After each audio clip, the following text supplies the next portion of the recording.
Tapi Daria, nanti abang hantar Daria pergi tempat belajar tu je nak? Ya Allah, anak aku pandai daripada aku punya. Abah, tapi tempat belajar Daria tu jauh. Jauh kat mana? Dekat Terengganu. Aduh, sana semua goreng tepung tu masalahnya tu. Mak kau dah tak ada.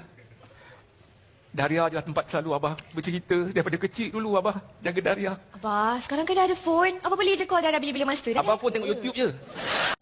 Tapi okey, tempoh semua okey. Lepas. Malam ni lepas Minum ni. Terima kasih. Ni kau kan tak minum sangat benda manis. Betul. Jadi aku letakkan cuka. Ha? Anak tahu tak persamaan anak dengan tempoyak? Anak tahu persamaan anak dengan tempoyak? Apa dia?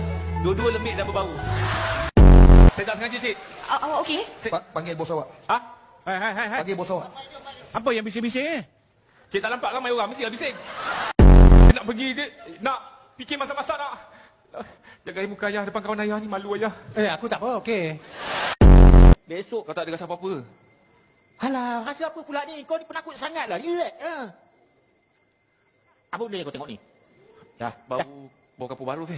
Buat kapur barus? Ha. Itu perfume aku. Orang tak nak. Man, tengok aku, Man. Aku kejap satu pinggan ni. Tengok aku!